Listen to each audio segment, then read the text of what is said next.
चंबा के Pandit Jawaharlal Nehru medical college में अब 3 महिला विशेषज्ञ महिला मरीजों की जांच करेंगे।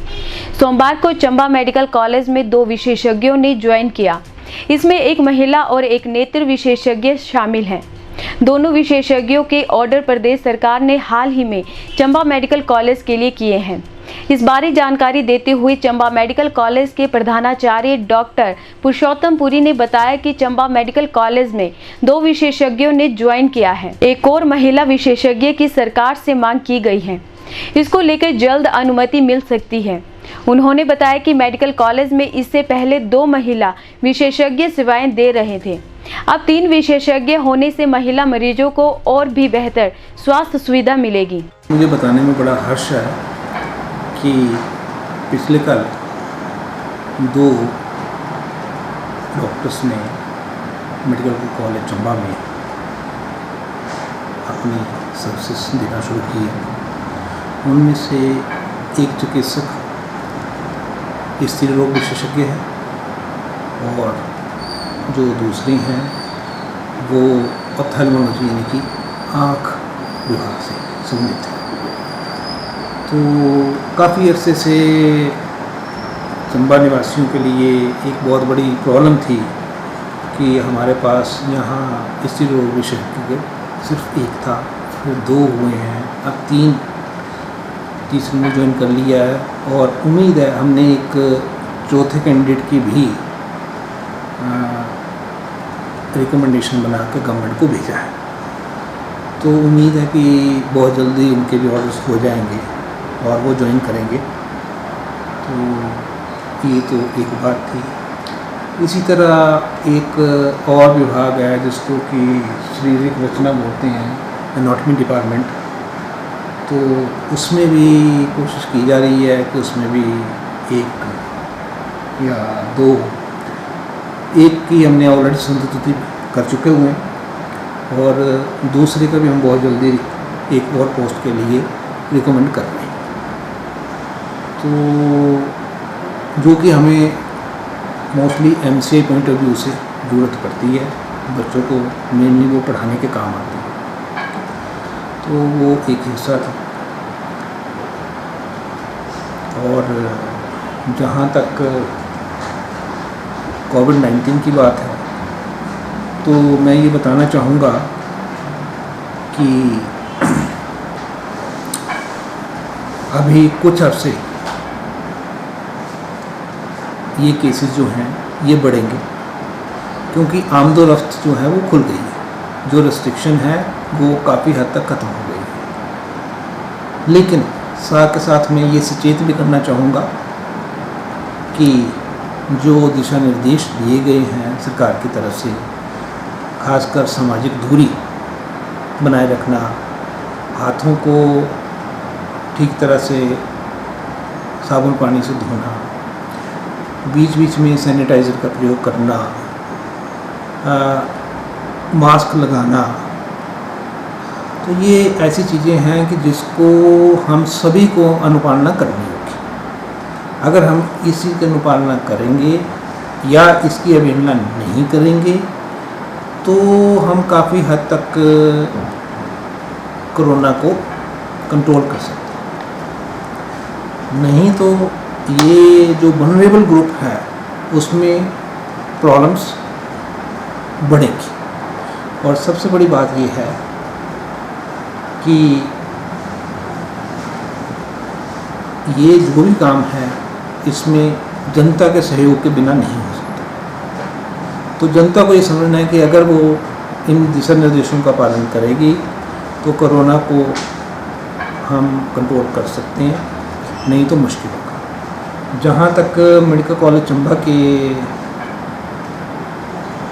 चंबा में अरेंजमेंट्स की बात है तो आपको तो पता है कि यहाँ पे ऑलरेडी हमारे पास एक आइसोलेशन जिसको हम ICU भी रखा हुआ है, तो वो प्रावधान है। तो उसका मतलब ये हुआ कि अगर ऐसे जो केसेस आते हैं उनको अगर बहुत ज़्यादा सिम्टम्स नहीं हैं तो उनको आइसोलेशन वार्ड में हम रख सकते हैं, वैसे कुछ देर के लिए।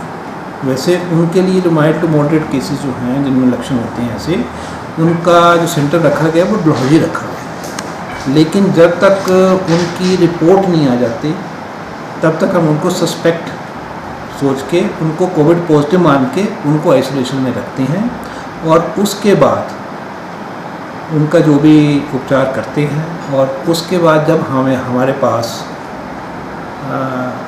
RT-PCR की रिपोर्ट आ जाती है, अगर उसमें वो नेगेटिव निकलते हैं तो उन्हें हम जनरल वार्ड में शिफ्ट करते हैं, और अगर वो पॉजिटिव आते हैं तो उनको हमें डलहौजी शिफ्ट करते हैं, या ज़्यादा सिम्टम्स हो तो फिर उनको टांडा भेजा जाता है। हाँ, साथ के साथ ये भी है कि अगर बहुत ज़्यादा सीवियर सिम्टम के साथ पेशेंट आता है, लक्षण के साथ आता है, और उसमें अगर मान लीजिए इंट्यूबेशन की ज़रूरत पड़ती है या उसको वेंटिलेटर पे डालना है, तो वो सुविधा यहाँ पे उपलब्ध है, वो फैसिलिटी यहाँ पे है, मौजूद है। तो ये हो सकता है कि अगर जिसमें वेंटिलेटर की ज़रूरत पड़ जाए टेम्परेरी, तो कुछ अर्से के लिए हम ये कर सकते हैं, और उसके बाद जब वो पेशेंट जो है वेंटिलेटर पे पड़ जाए, जो ट्रांसपोर्ट वेंटिलेटर्स होते हैं, फिर उसके साथ उसको मरीज़ को आगे शिफ्ट किया जा सकता है। साथ में मैं ये भी बताना चाहूँगा कि सुपौल में जो मेडिकल कॉलेज का भवन बनना है उसके टेंडर भी हो गए थे, उसके बाद वो काम अवार्ड भी हो गए।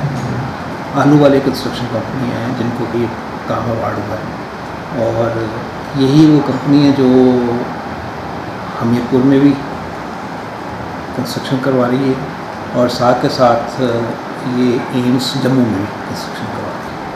और आज वो उनकी टीम आई हुई है, साइट पे वो गए हुए हैं, वो वहाँ पे जो कुछ भी उन्होंने देखना होगा वो देख के फिर वो अगली रिपोर्ट सोइल टेस्टिंग जो भी उनका होता है टेक्निकल पार्ट वो देख के, तो उम्मीद है कि वो जल्दी वो कंस्ट्रक्शन भी शुरू हो जाएगी। सर, आपका मेडिकल कॉलेज का स्टाफ कुछ एक जो है सर वो क्वारंटाइन भी है जी सर, कितना अगर स्टाफ जो है क्वारंटाइन है, कितने स्टाफ नर्स और सर डॉक्टर्स क्वारंटाइन है? देखिए, इसमें दो तरह की बातें हैं। पहली तो बात ये है कि ये तो लगातार एक कंटिन्यूस प्रोसेस है। आज हो सकता है एक ही दिन में 4 केसेज आ जाए, हो सकता है एक दिन के बाद केसेज आए, तो ये तो लगातार रहेगी। कभी 2 डॉक्टर्स होंगे क्वारंटीन पे, कभी 3 होंगे, कभी 4 होंगे, कभी 5 होंगे, तो वो डिफरेंट डेज पे वो होगा। उसी तरह जो स्टाफ नर्सेज हैं या पैरामेडिकल स्टाफ है सच वो भी क्वारंटीन है। तो एग्जैक्ट नंबर तो खैर मैं अब आपको नहीं बता पाऊँगा, लेकिन ये ऐसे है कि 5, 7, 8 बंदे जो हैं वो ऑलरेडी हैं। बाकी जो ये CC सेंटर चले हुए हैं इसमें ऑलरेडी हमारे 24 स्टाफ नर्सेस मेडिकल कॉलेज से ही काम कर रही हैं, वही देख लें। सर, मेडिकल कॉलेज चंबा में उपचाराधीन लोग आजकल पॉजिटिव निकल रहे हैं, देखने में आ रहा है। उसके बाद सैनिटाइजेशन किस प्रकार से सुनिश्चित की जाती है सर? देखिए, एक्चुअली ऐसा है, हमें 2 चीज़ें समझनी पड़ेगी। पहली बात तो ये है कि जो भले ये मेडिकल कॉलेज बना है, लेकिन ये डिस्ट्रिक्ट हॉस्पिटल की अपग्रेडेशन है, तो हमारे पास स्पेस लिमिटेशंस तो रहेंगे।